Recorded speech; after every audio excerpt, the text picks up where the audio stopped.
On my left, we have the Honourable William Powe, Governor for Southern Highlands. On my immediate left, we have the Honourable Alan Bird, Governor for East Sepik Province. On my right, we have Sir Peter Ipatas, Governor for Enga, and Honourable Rufina Peter, Governor for Central Province, and Member for Wawaria, Honourable Marsh Narawec, who are members of this committee. The head of Secretariat is Mr. David Sode, and he has a research team that have put all this together for us. Basically, we've been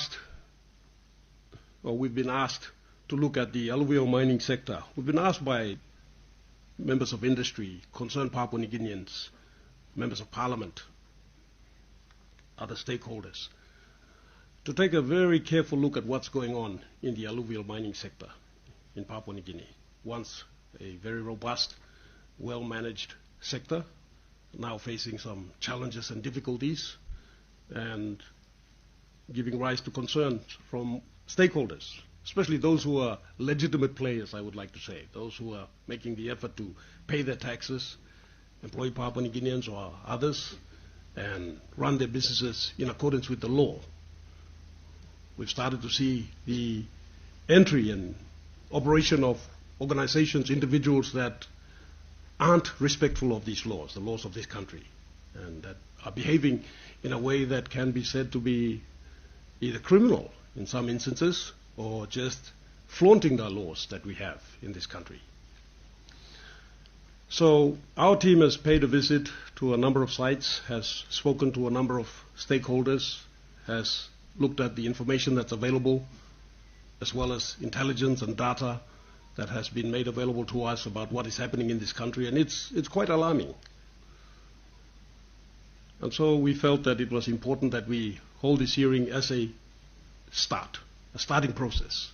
And from here we will have a series of hearings that will continue as we delve deeper into this sector to find out what is really happening.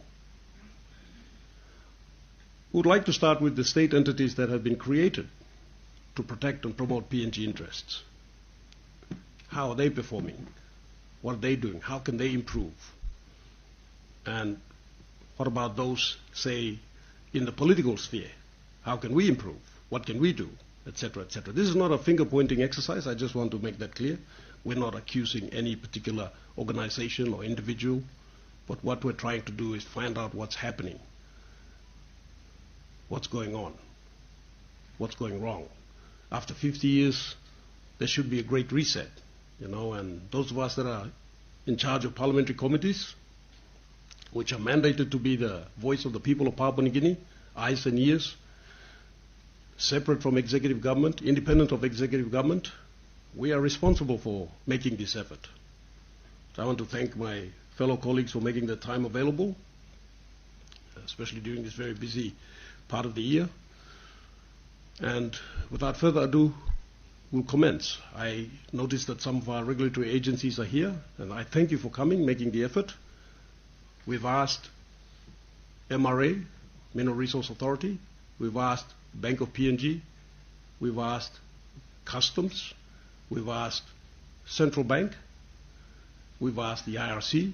We've also asked Immigration, and we've also asked Labor and SIPA, the Environment Protection Authority, all of whom play a role in this sector, very important role.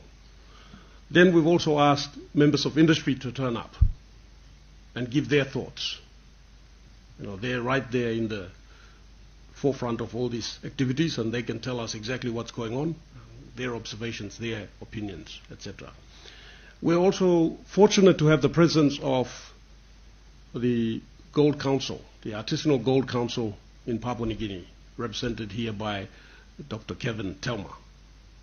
And Sean, I apologize, I forgot your surname. Polor. Polor. B-O-B-L-O-R-E. B-L-O-R-E. Yes. My apologies, Polor. Sean. So they will be giving us a very in-depth report on, the state of artisanal gold mining in the world and focusing in on what's happening in Papua New Guinea and how that relates to what's happened in other parts of the world, etc., and the dangers that we as a nation face if we don't take stock of what's happening, arrest the trend, and get back on track. Apparently, according to, and I won't steal your thunder, Dr. Telmo, but he will give us an analysis of how the industry was running in Papua New Guinea since independence, and it was very refreshing to hear that this was a well-managed sector. The artisanal or alluvial gold mining sector was very well managed, and stakeholders were largely happy and operating very well until recent times. So, thank you very much. Without further ado, I think we'll start with MRA. I believe MRA is here. Steve Nekitel from MRA. The Managing Director advised that he could not be here. He had been directed by the Prime Minister on a very urgent matter to do with Wafi Golpu, so he's heading to attend to that, and he asked if he could send his second in charge, and hence he sent Mr. Nekitel, who's worked with the MRA for many years, and he'll explain exactly what his role is and inform us where we're going. So please make yourselves comfortable. The media are here. This is live, telecast live. Members of my committee will jump in at any time and ask questions that they feel need to be asked. And again, this is not a finger-pointing exercise. This is an effort to try to understand what's happening and what we can do to correct things that are going wrong. Thank you very much. Mr. Nekitel, please.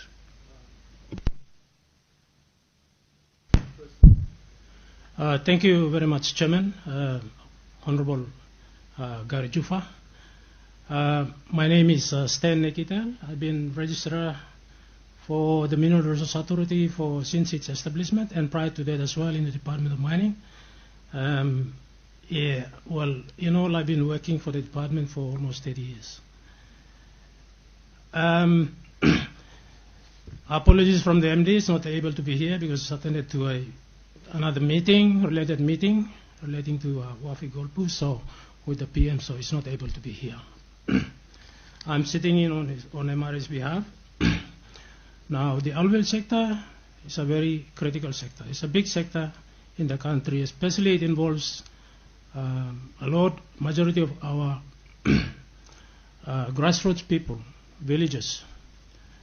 So, in the last 15 years, in the peak of alluvial production, it produces about 120,000 ounces of gold, and also at its peak, it generates about 650 million kina at its peak. But that has dwindled. It's gone down to, in 2023, so the lowest. It generated 40,000 ounces of gold, which bring in about 120 million kina. So that's the lowest that we have gone down in 2023. There's a lot of factors that can be considered that has brought this brought the price and brought production down. Mr. Nekitel, can I interrupt? Could you just give me those figures again, please? Okay, at its peak in 2020, it produces 120 ounces of gold, which brings in 650 million kina in revenue.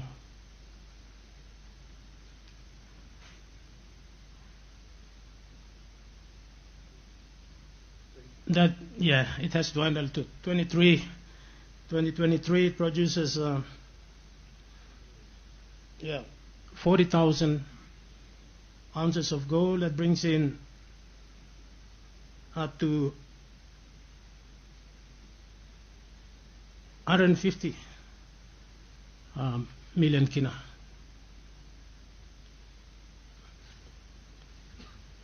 MRA, we are the regulator of the law We don't create law, Parliament creates law. We just regulate the law as it is.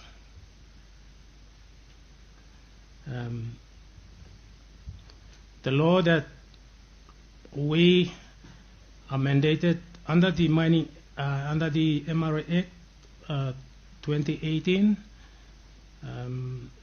as amended, enables us to regulate the Mining Act 1992. Now, aspects of regulating the alluvial sector are all captured in that law, Mining Act 1992.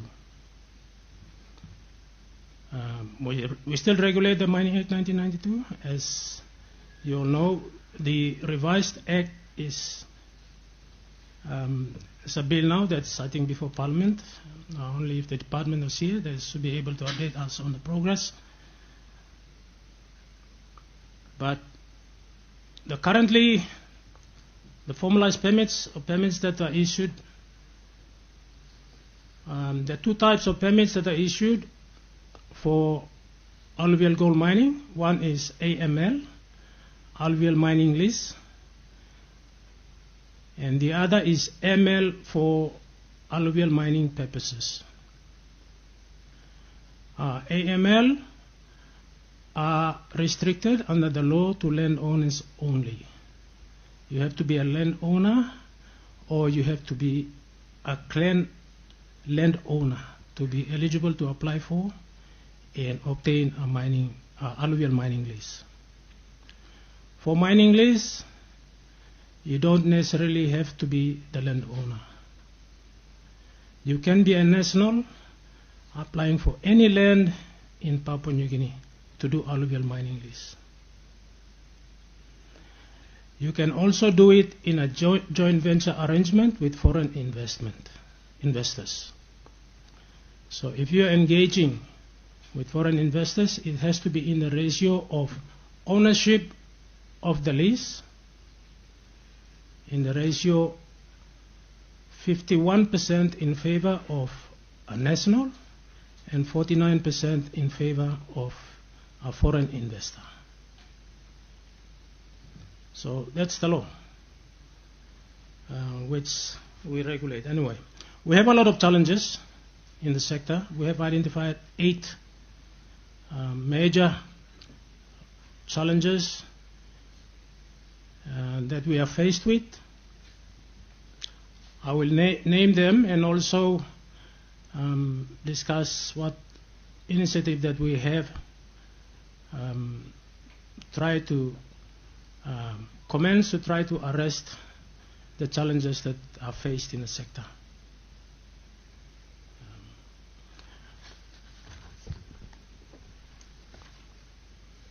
Number 1 is compliance challenges. Compliance with the law. We understand that a lot of our people are illiterate, but they're engaged in the sector. Reading and understanding the law is a challenge, very big challenge.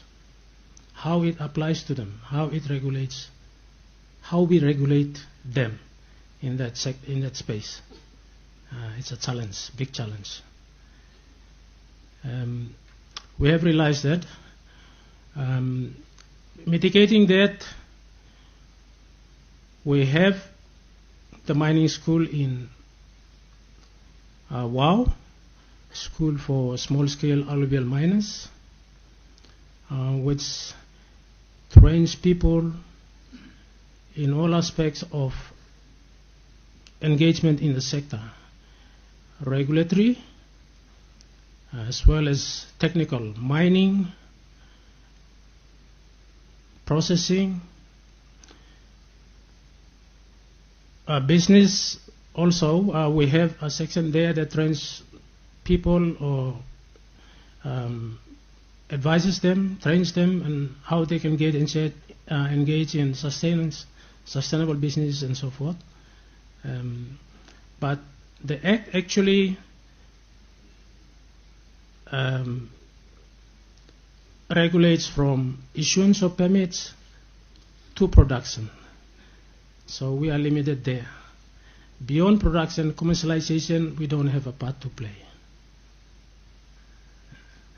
So that's challenge number one that we are faced with.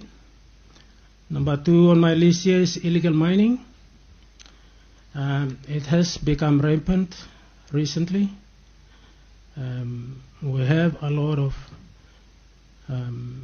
illegal mining happening. We try to identify by, main issue that we face is that capacity. MRA is an authority, but it follows the public service procurement process, recruiting people. So we have vacancies, we try to get people in to fill. Our packages may not be convenient to a lot of them. They eventually refuse. And we have to go through the process of recruitment again. So this is a challenge to us.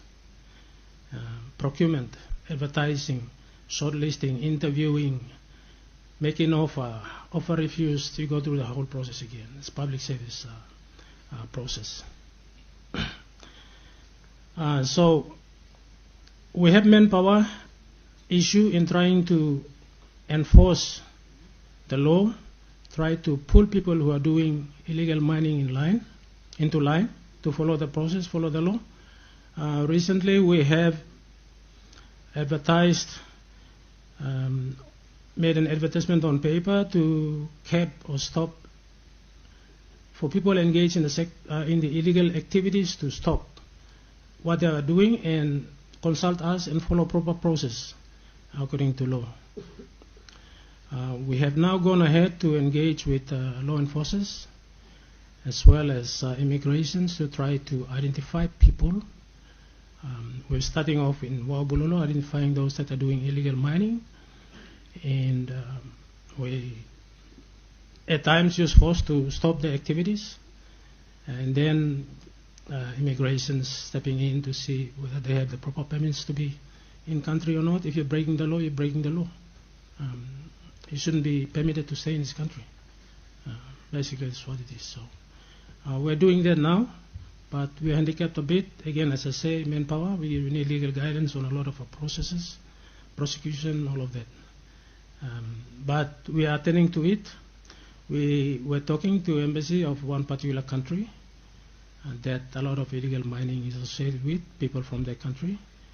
And we have embassy realized that those that were engaged in the illegal activity are from one part of certain province of that particular country, and a delegation, a government delegation from that country visited us, and we told them all about the law and activities that are going on, and they did talk to their citizens. So these are, some process that we try to do to, arrest the illegal activities, illegal mining activities, alluvial gold mining activities in the country. Another challenge that we face is gold smuggling. Everyone knows about gold smuggling. We know that, there are two channels: proper permitted gold exporters and other gold buyers. Now, the other gold buyers that don't have proper permits used to offer big prices. So we don't know how they are taking their gold out. But if you are buying at a high price, higher or equivalent to gold market price, you'll probably be taking it somehow out of the country. So our borders needs to be strengthened. Our borders needs to be strengthened.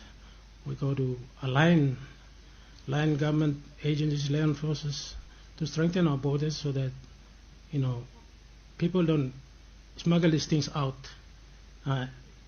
as and if when they want to. Benefit sharing. We have a lot of challenge in benefit sharing in terms of alluvial mining activities, where our local leaseholders invite foreign investment into assisting them develop the leases. Negotiations were usually done by the foreign investors and force on our illiterate people to just execute and give an effect to. In the long run, they may give money up front and people are happy signing, but at the end of the day, they realize that the money is gone, they don't have anything, the land is all mined out, they got nothing. So that's a challenge. We've tried to, outside of the law, in terms of benefit sharing arrangements, we'd like to see in law that the law sets some standard benefit rates on such operations. Obviously, it will depend on the cash flows and stuff, but if you're going to pay within 1 or 2 years your initial investment, why not set some laws where you revise agreements after 3 or 4 or 5 years to increase benefits to landowners. Currently, we've tried to make it's not in law, but MRI has tried to enforce on such arrangements, tribute arrangements, or joint venture arrangements, that the minimum benefits to the landowners should be around 20%. If it's below that, it may not be fair, because one person may own the lease, but he's holding the lease on behalf of the clan. It's a lot of people to share with. Okay, that's what benefit sharing. Technicalities of regulatory requirements is a challenge. The law requires for you to put a business proposal, for you to write up a joint venture or tribute agreements, for you to put in a compensation agreement. All these are more technical in nature. So the challenge with our people, because they're illiterate and they don't know the law well, they cannot write proper proposals in that. So they end up letting whoever the JV partner is write it for them, and usually it's in their beneficial interest. So that's the technicalities.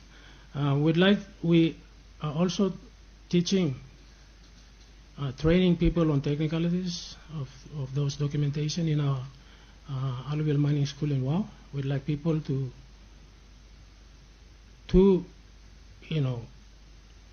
engage in alluvial mining. You have to be trained. You got to know all aspects of the regulatory requirements as well as the technical aspects of it.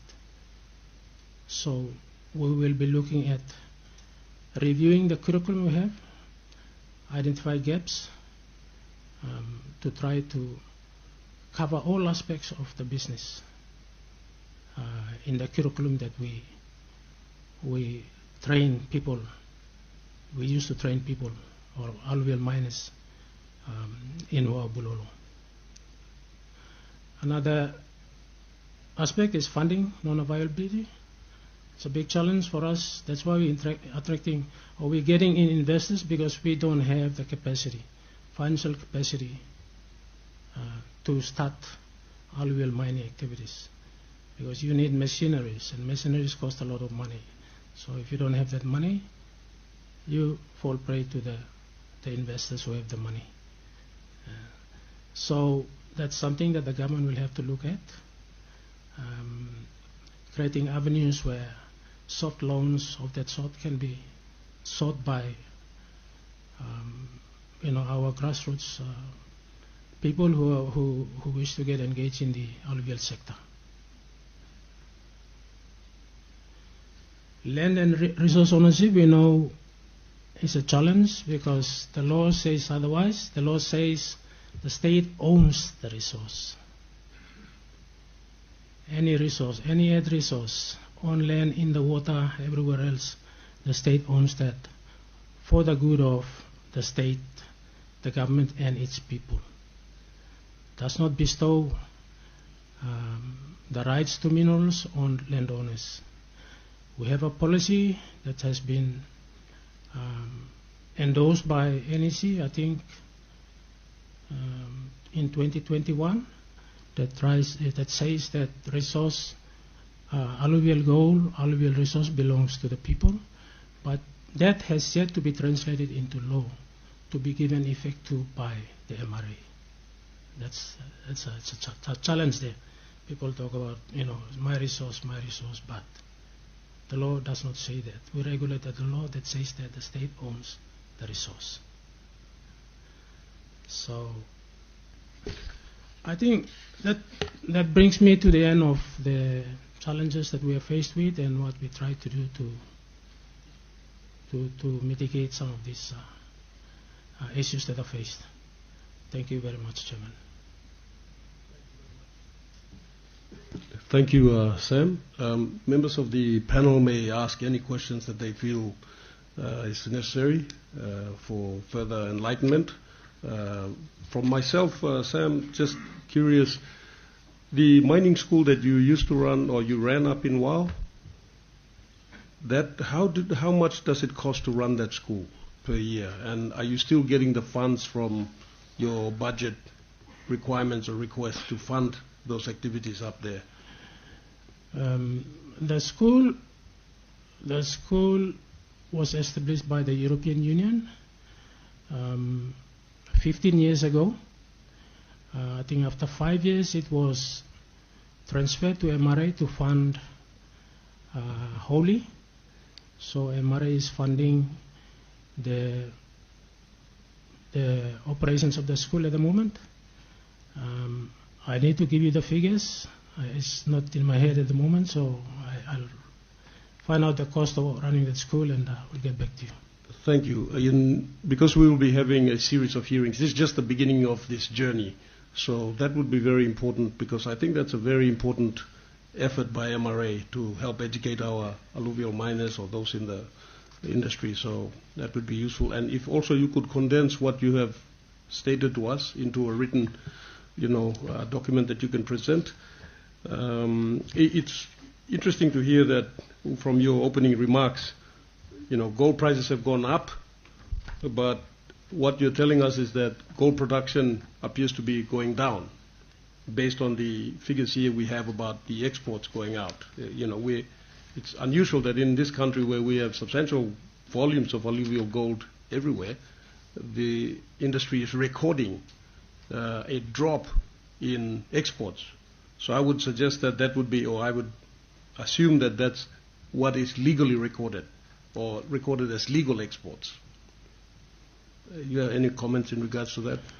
All leaseholders are required to report their production to the MRA on Form 25. Form 25 applies to those leaseholders with mining leases. You're required to report every month on production. Now for AML holders, you don't need to report every month, but you keep record of your production.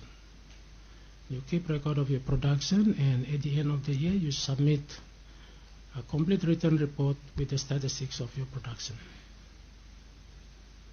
including value, meaning that we also ask for receipts to see how you're selling your gold and stuff like that. Either to gold buyers or to whichever ways means, yeah.